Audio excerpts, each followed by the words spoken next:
Bonjour, dans cette série de vidéos qui va s'étendre sur plusieurs épisodes, je vais vous expliquer comment j'ai procédé pour reconstituer l'histoire des ancêtres parisiens de mes enfants, qui sont les Sosa 1 de l'arbre sur lequel je travaille.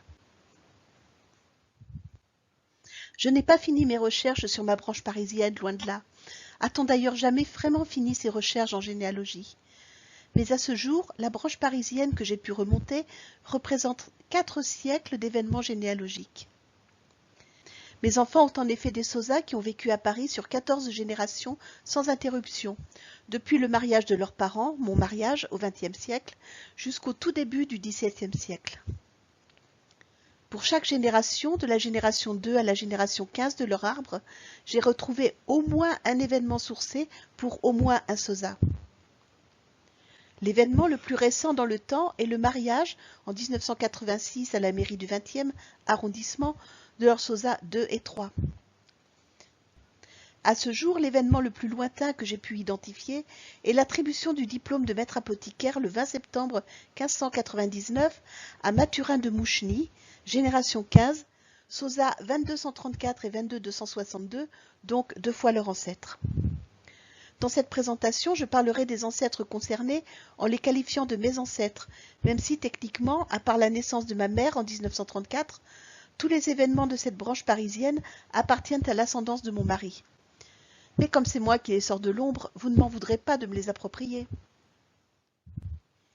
Lors de mes recherches, j'ai peu à peu rencontré plusieurs obstacles qui différencient les recherches concernant des ancêtres parisiens de celles qu'on peut faire dans d'autres régions de France, où j'ai aussi des branches assez fournies, comme la Vienne ou l'Hérault.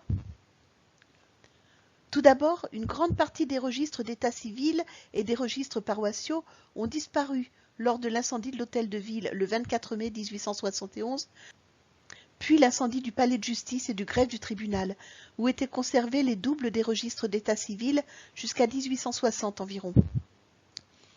À partir de 1860, les registres étaient encore dans les mairies d'arrondissement et ont été conservés. Première découverte déplaisante quand on commence une généalogie de Parisiens, il n'y a quasiment plus de registres avant 1860.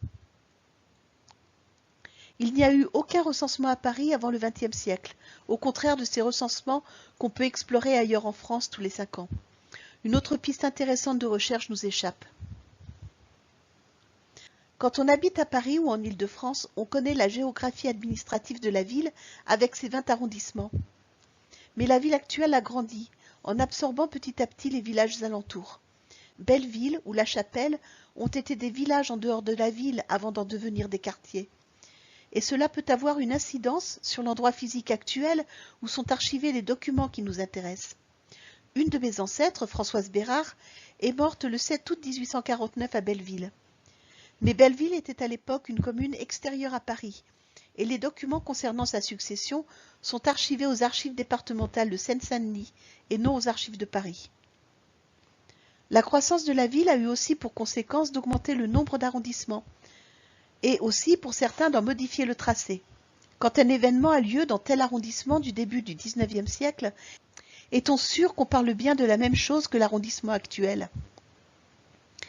La même chose est valable pour les églises et les paroisses. Un autre de mes ancêtres, Jacques Bérard, est mort en décembre 1786, paroisse Saint-Paul. Les obsèques ont eu lieu en l'église Saint-Paul. J'avais identifié le lieu à partir de l'église Saint-Paul, qui se trouve actuellement rue de Rivoli, en face du débouché de la rue Saint-Paul. Mais en 1786, cette église était connue sous son nom officiel de Saint-Paul-Saint-Louis, pendant que l'église Saint-Paul, qui me concernait, est en fait l'ancienne église Saint-Paul-des-Champs, située au 3032 rue Saint-Paul, et qui fut vendue comme bien national en 1796, avec le cimetière Saint-Paul attenant, et fut démolie pour en récupérer les matériaux. Pendant des années, j'ai associé la mauvaise paroisse au lieu de vie de mon ancêtre, et j'ai cherché la rue où se situait sa maison dans le mauvais quartier. Un autre des problèmes que rencontre le généalogiste fraîchement débarqué sur des recherches à Paris tient à la diversité des lieux d'archivage. Les archives de Paris, porte des Lilas, ne sont pas que des archives municipales, loin de là, mais elles ne couvrent pas tout ce qu'on trouve habituellement dans des archives départementales.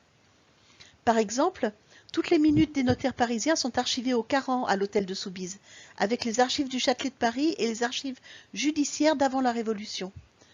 On connaît la bibliothèque historique de la ville de Paris, mais il y a de nombreuses autres bibliothèques spécialisées ou non qui peuvent elles aussi vous aider dans vos recherches. Savoir où chercher quoi est une étape souvent plus lente à Paris que dans d'autres localisations. Pour cette présentation et les suivantes, je vous propose de suivre le fil conducteur suivant. Je vais remonter l'arbre de mes Parisiens en partant du XXe siècle jusqu'au XVIIe siècle. Je m'arrêterai sur certains des événements de vie de mes Parisiens pour expliquer comment faire la recherche qui permet de trouver ou de sourcer cet événement et en essayant de présenter les sources que j'ai utilisées. Je n'ai pas encore beaucoup travaillé sur les ressources disponibles des bibliothèques et je ne vous présenterai ici que des ressources, en ligne ou en archive, que j'ai utilisées. Cette présentation ne se veut pas exhaustive, elle est davantage un partage d'expérience pour vous donner des pistes si vous commencez des recherches sur Paris. Commençons par le XXe siècle. L'état civil parisien est en ligne sur les archives de Paris pour des périodes différentes selon les types d'actes, conformément aux directives pour la protection de la vie privée. À partir de 1860, l'état civil de tous les arrondissements parisiens est en ligne. 1860, c'est aussi la date à laquelle un certain nombre de communes limitrophes de Paris sont annexées en totalité ou partiellement. La capitale compte alors 20 arrondissements, correspondant aux arrondissements actuels. Si vous cherchez une naissance en 1860, dans le 8e arrondissement, vous parlerez bien du même arrondissement dans les deux cas.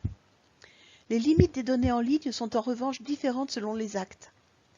Jusqu'en 1924 pour les naissances, jusqu'en 1944 pour les mariages, jusqu'en 1986 pour les décès. À l'écran, je vous ai indiqué les événements concernant mes Parisiens jusqu'en 1924. Vous voyez que les décès que j'ai enregistrés dans mon arbre, en rouge sur le graphisme, sont tous consultables en ligne. Des tables décennales ou annuelles pour certaines décennies sont également en ligne pour chaque arrondissement pour tous les types d'actes. À vous de chercher votre ancêtre, en espérant pour vous qu'il ne porte pas un patronyme trop commun. Pour les actes de la période qui ne sont pas en ligne, s'ils concernent une personne de votre famille, vous-même, vos parents ou grands-parents, vous pouvez les demander en ligne sur le site paris.fr. Si vous recherchez des collatéraux, il vous faudra attendre. Les mises en ligne de Paris recouvrent actuellement les limites d'accès du public aux actes d'état civil. Pour la période qui va de 1860 à 1924, tous les actes sont disponibles en ligne sur le site des Archives de Paris. Je n'y trouve que 2 actes concernant ma lignée ancestrale, mais beaucoup plus d'actes concernant des collatéraux. J'ai bien sûr récupéré tous ces actes. Voici comment on y a accès avec l'exemple de l'acte de décès de Daniel Karcher, Sauzat-10, le 24 février 1928, dans le 15e arrondissement. Sur les Archives de Paris, nous allons d'abord dans l'état civil. État civil à partir de 1860. Donc là, nous avons la possibilité de choisir de regarder soit les actes d'état civil, soit les tables décennales ou annuelles. Dans la mesure où je connais la date de l'acte que je recherche et l'arrondissement dans lequel cet acte a été enregistré, je vais directement passer par les actes d'état civil. Sur le formulaire de recherche, j'indique qu'il s'agit d'un décès, j'indique l'arrondissement,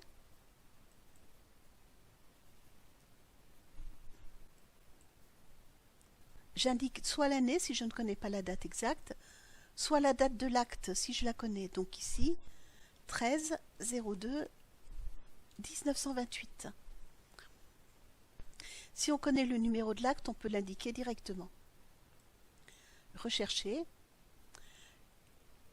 Le système me propose un certain nombre de feuilles dans lesquelles va se retrouver cet acte. Je visualise les images. Je peux virtuellement tourner les feuilles du registre, soit une par une, soit par 10.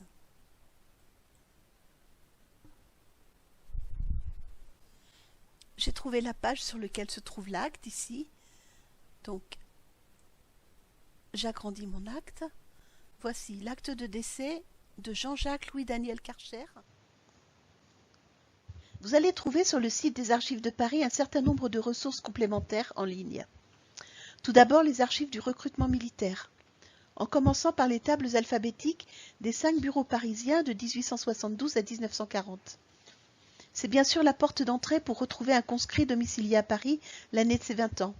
Domicilié et pas résident, La nuance est à ne pas oublier. Si votre ancêtre est domestique en 1910 à Paris, mais qu'il est toujours domicilié dans un village du Poitou, c'est dans ce village qu'il sera recensé au niveau du service militaire, et pas à Paris. Le gouvernement militaire de Paris était composé des bureaux 1, 2, 3, 4 et 6.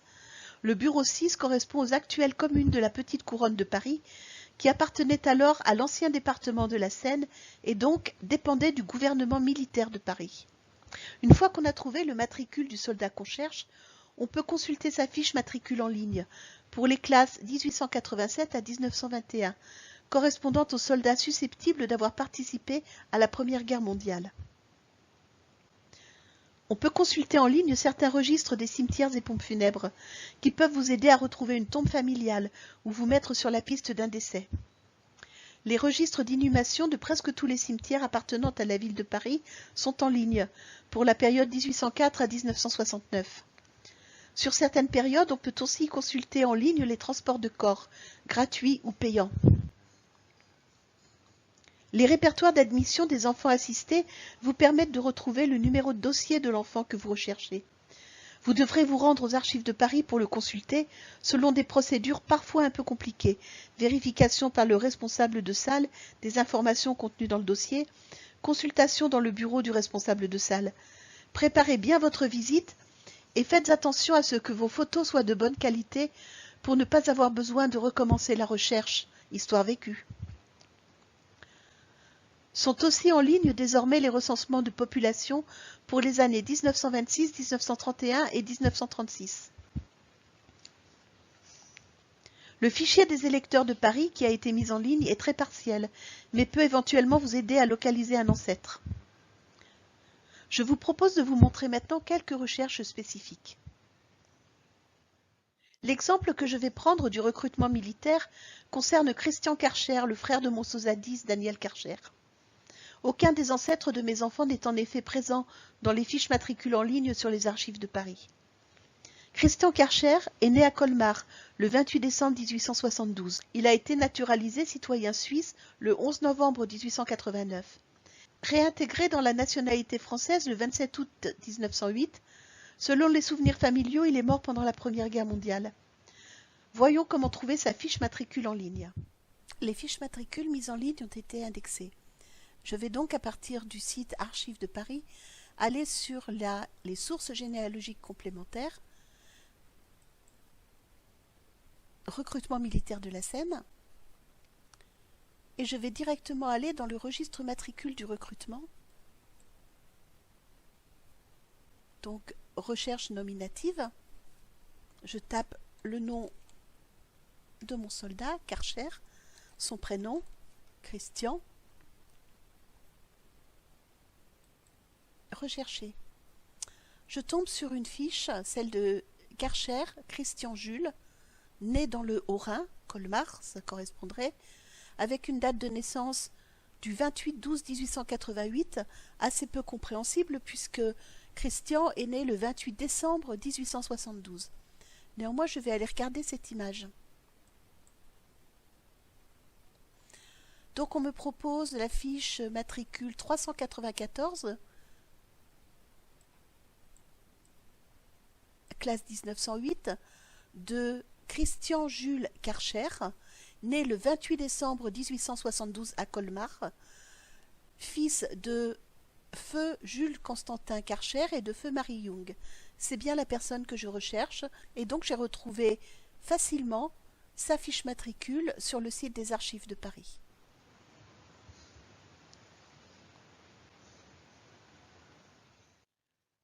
Aucun des 5 ancêtres de mes enfants décédés à Paris sur la période entre 1860 et maintenant n'ont été inhumés à Paris. En revanche, j'ai pu retrouver des renseignements concernant 3 d'entre eux dans les transports de corps payants en ligne sur le site des Archives de Paris. Il s'agit de Marie Young, veuve Karcher, SOSA 21, de Michel Snejkowski, SOSA 8, et d'Adèle Kuhner, veuve Snejkowski, SOSA 9. Je vous propose de chercher le transport de corps de Marie Young, veuve Karcher, SOSA 21 de mon arbre, décédée à Paris le 20 janvier 1906. Donc je vais dans les sources généalogiques complémentaires. cimetière et pompe funèbre. Pompe funèbre. Je cherche en 1906 un convoi de type payant et j'indique ici le patronyme de la personne. Il faut noter que dans les registres de décès, les femmes sont indiquées sous leur nom d'épouse ou de veuve. Donc, en l'occurrence, je ne cherche pas une Marie Young, mais une Marie Karcher.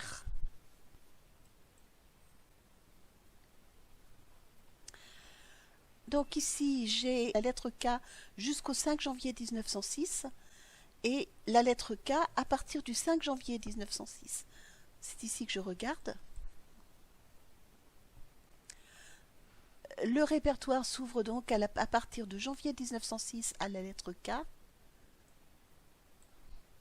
Et je trouve ici, en date du 23 janvier, date de l'enterrement, Madame Veuve Karcher, qui habitait dans le 8e arrondissement, au 6 Cité Audio, qui va être inhumée au Vésinet.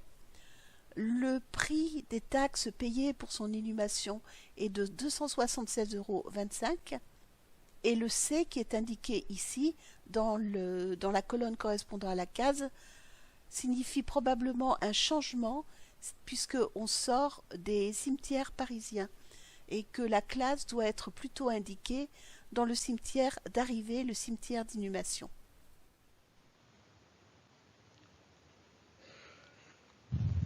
Pour illustrer la recherche dans les registres des cimetières, je vous propose de rechercher où a été inhumé un collatéral, le frère de Louise Arnoldine Pelletier de Chambure, Sauza 43, Denis Pelletier de Chambure, décédé le 28 janvier 1881 à son domicile rue de Boulogne dans le 9e arrondissement. Je n'ai pas trouvé de mention du cimetière dans le registre des transports des corps. Je sais qu'il est décédé le 28 janvier 1881 à son domicile au 9 rue de Boulogne dans le 9e arrondissement.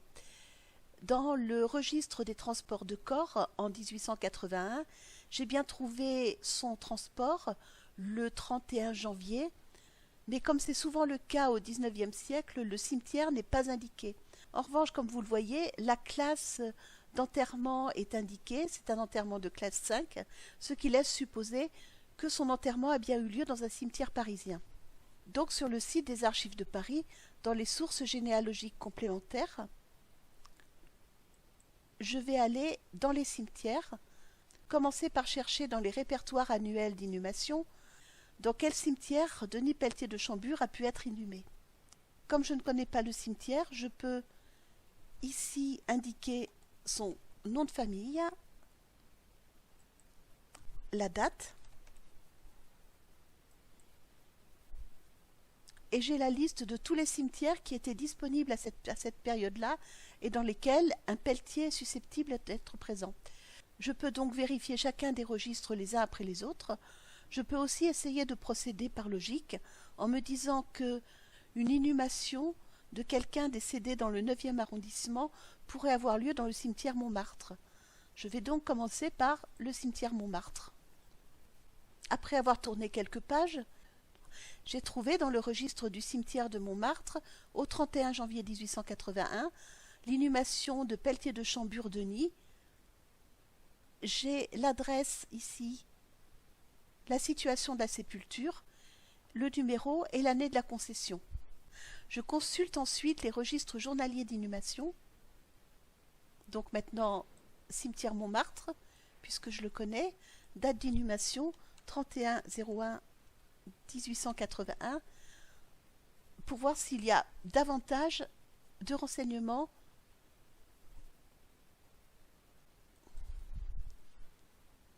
Donc, en bas de la page, au mois de janvier 1881, à la date du 31 janvier 1881, j'ai donc ici l'inhumation de Denis Pelletier de Chambure, 59 ans, décédé dans le 9e arrondissement. J'ai ici un certain nombre de renseignements concernant la concession, qui est une concession perpétuelle prise en 1846, et j'ai la situation de la tombe.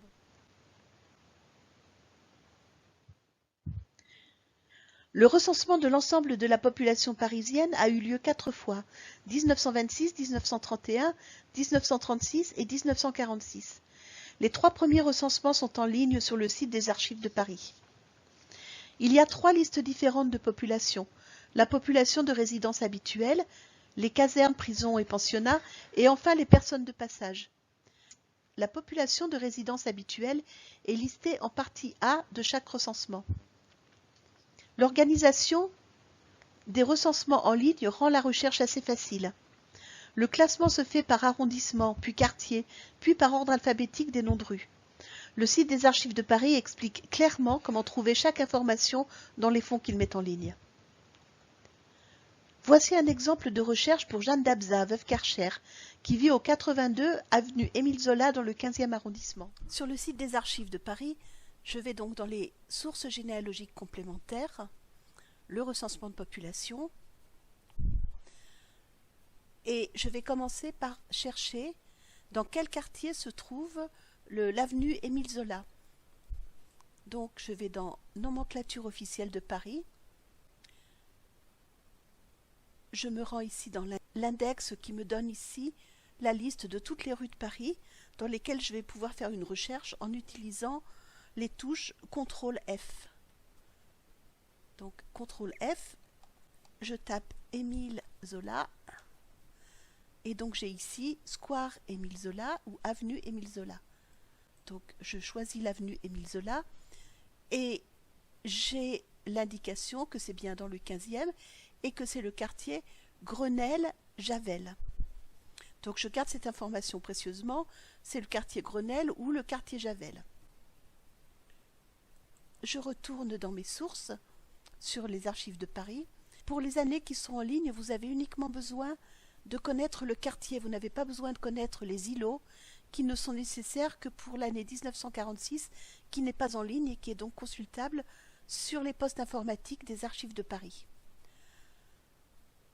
Donc maintenant, je vais chercher catégorie de personnes, population de résidence habituelle, année du dénombrement 1931, arrondissement le 15e et quartier Grenelle. Donc le résultat de la recherche me donne 2 listings différents. Le premier qui va de la rue à la Sœur à la rue Éricard. Donc rue Émile Zola, c'est bien dans ce premier listing, qui fait 489 images. Je vais chercher maintenant l'avenue Émile Zola.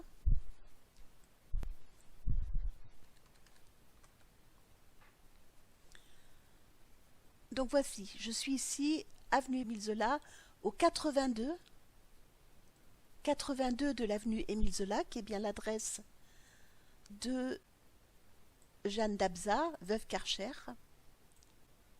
Et j'ai ici la famille, donc Marguerite Karcher, veuve, sa fille Denise, née en 1911, célibataire, qui est dactylo dans une société de confection parisienne, et sa fille Christiane, née en 1926, donc 10 ans, et célibataire aussi.